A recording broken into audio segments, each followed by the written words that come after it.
Bonjour à tous, c'est le regardeur de vidéos, bienvenue sur ma chaîne, bienvenue. Oui, ça fait longtemps que j'ai pas fait de vidéo sur cette chaîne, ça fait depuis 2021, ça fait 3 ans. Entre temps, j'ai été condamné à de la prison. J'ai pas fait de prison, non. J'ai été condamné à de la prison avec sursis et j'ai dû dédommager 2300 € de dommages et intérêts à mon agresseur. Parce que pour vous dire, entre parenthèses, vite fait, je fais une parenthèse là-dessus, j'ai été sauvagement agressé physiquement par un Algérien en 2020. Et en fait, j'ai porté plainte, ça a été classé sans suite. J'ai pété les plombs, je l'ai menacé de mort. Il a porté plainte contre moi.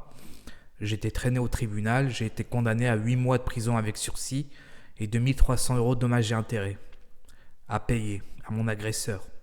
Donc il a 2300 € dans la poche grâce à moi, grâce à la justice.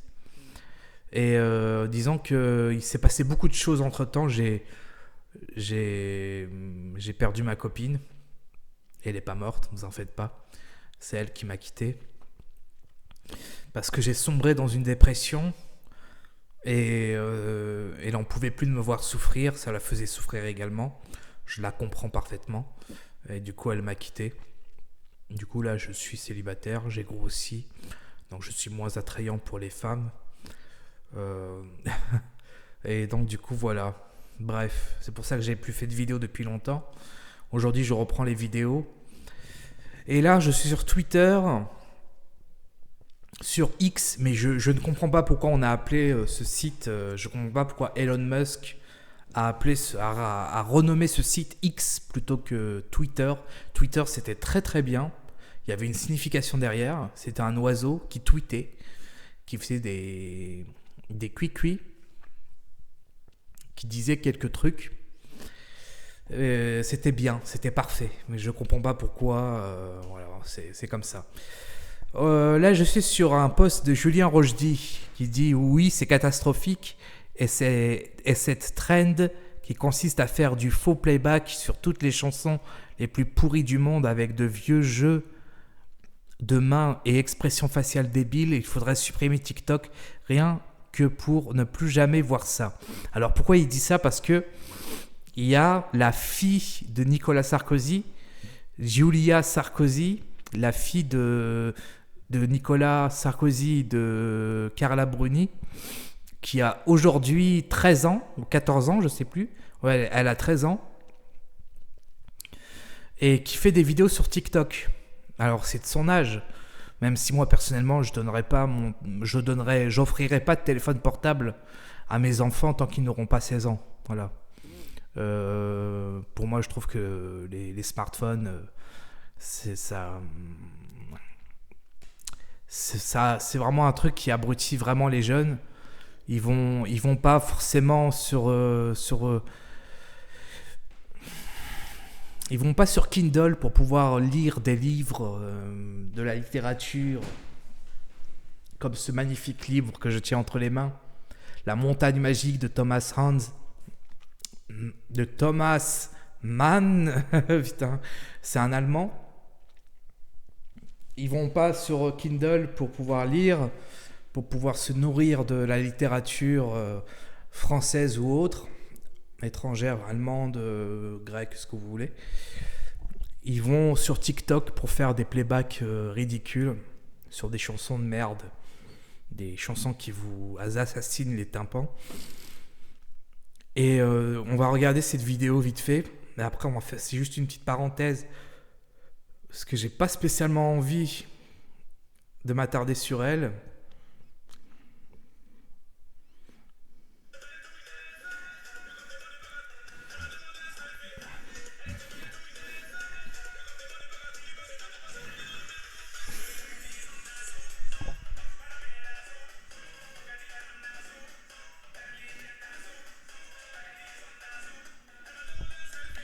Voilà. Désolé pour le son, c'est horrible. La musique est horrible. Elle danse pas, elle gesticule et fait des mouvements avec ses lèvres. C'est même pas du playback, c'est du playback complètement raté. Mais bon, elle n'a que 13 ans, c'est une gamine. Mais c'est vrai que ça craint un peu. Parce qu'on se dit, mais qu'est-ce qu'elle va devenir plus tard? Si elle s'abrutit avec TikTok, on sait que TikTok, ça fait vraiment régresser intellectuellement. Scroller des vidéos sur TikTok pendant des heures, ça vous bousille le cerveau, vraiment.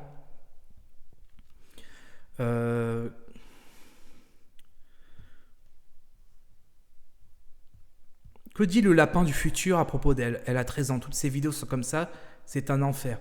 Mais ouais, mais il faut pas aller regarder ça. Bon, c'est juste, là je viens de faire une parenthèse sur Julia Sarkozy, la fille de Nicolas Sarkozy.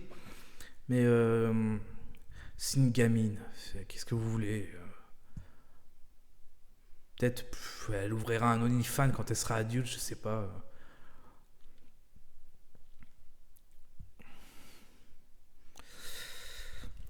Alors, c'est la chute de Bachar el-Assad, Bachar el-Assad, qui s'est réfugié à Moscou. Ça, c'est une nouvelle que j'ai appris là, des infos récemment. Je ne sais pas si c'est fiable, mais il se serait réfugié avec sa famille à Moscou. Donc, la Syrie est vraiment sous le joug des islamistes. Et parmi ces islamistes, il y a des anciens cadres de l'État islamique qui a commis des exactions, des exécutions, des attentats, des attaques au couteau en Europe et des massacres de chrétiens, de minorités religieuses et ethniques en Syrie comme en Irak.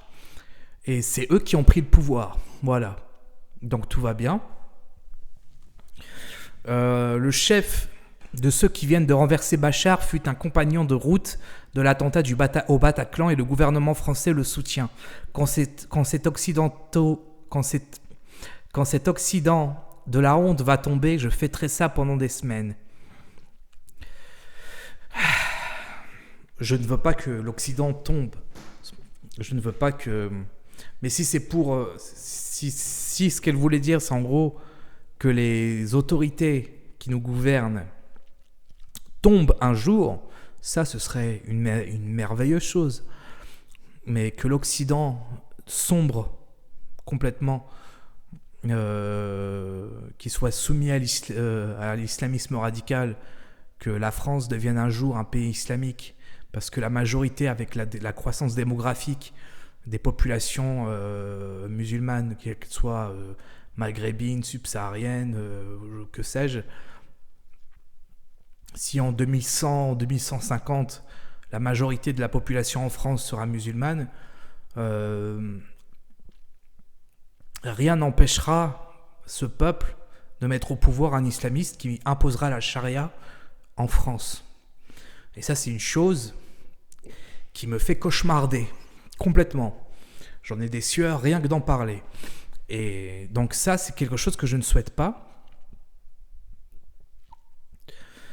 Et de voir tous ces dirigeants qui font leur dhimmi devant un tel pouvoir, sachant que Bachar el-Assad, lui, il a toujours respecté les minorités religieuses, que ce soit les chrétiens, les sunnites. Et aujourd'hui, on a un pouvoir islamique, un pouvoir islamiste sunnite, qui vont appliquer la charia, qui vont pas faire de cadeaux aux chrétiens d'Orient, comme au reste des populations minoritaires religieuses ou ethniques. Et pour moi, ça, c'est pas... On peut pas fêter ça, non, on peut pas applaudir ça. Et c'est pas la première fois que ça arrive. C'est-à-dire que quand Al-Khomeini, je sais plus comment il s'appelait, le guide suprême iranien, avait renversé le Shah d'Iran et avait instauré la charia en Iran, c'est pas que je m'en souviens, j'étais pas là, j'étais pas encore né à ce moment-là, mais je m'en souviens quand j'ai lu des articles, j'ai lu des histoires, j'ai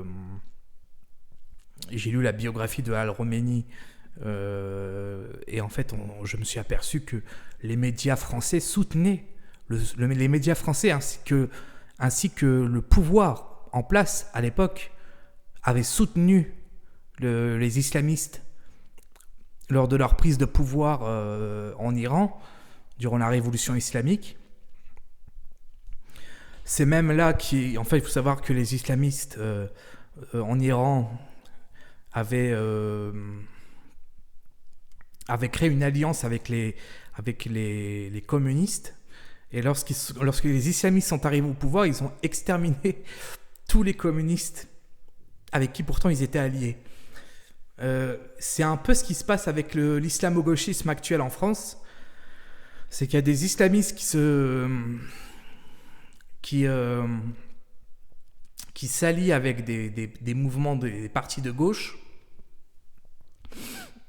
Et les partis de gauche font leur dhimmi. Mais ils ne savent pas que si jamais les islamistes arrivent au pouvoir, ils subiront le même sort que les communistes en Iran. C'est ce qui va se passer. Donc, faut jamais s'allier avec des islamistes, jamais. Si vous tenez à votre liberté, faut les combattre. Et voir que... Alors, qu'est-ce qu'il dit, ce type ? Voilà, donc c'est... Je sais pas qui est le type, le chauve, là, qui parle. C'est lui qui dit qu'il salue la chute du régime de Bachar el-Assad et appelle à une transition politique pacifique. Il faut pas saluer cette chute. C'est un désastre, c'est un drame total pour la plupart des Syriens qui sont laïcs, pour la plupart qui sont chiites, chrétiens. Pour tous ces gens-là, ça va être un cauchemar de voir un mouvement islamiste, une organisation terroriste islamiste sunnite arriver au pouvoir. Ce sera un cauchemar pour eux. Il n'y a pas à saluer ça. C'est comme saluer la prise de pouvoir d'un certain moustachu. Je comprends pas pourquoi la communauté internationale ne s'indigne pas de cette prise de pouvoir.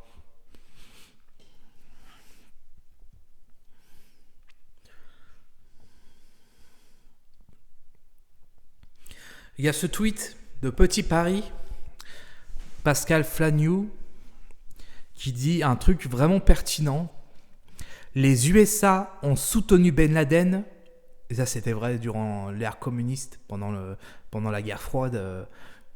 Les USA ont soutenu Ben Laden, Al-Qaïda, pendant que ces derniers faisaient leur guerre en Afghanistan contre l'occupation URSS soviétique. Et ce qui s'est passé en retour, c'est que Ben Laden s'est retourné contre les USA et ils ont perpétré le 11 septembre. Voilà. Israël a soutenu le Hamas, et ça c'est vrai. Il y a encore quelques années, Netanyahou lui-même a eu des discussions avec des cadres du Hamas grâce à l'intermédiaire de l'Égypte. Il a accordé un permis de travail pour des milliers de Gazaouis grâce au Hamas. C'est Netanyahou, hein, celui qui fait la guerre actuellement au Hamas. Et Israël a soutenu le Hamas et ils ont eu le 7 octobre. La France a soutenu les islamistes en Syrie. On a eu le Bataclan. L'Occident amnésique soutient les islamistes contre Assad. L'histoire va se répéter. Et c'est ce que je crains actuellement. C'est vraiment quelque chose que je crains.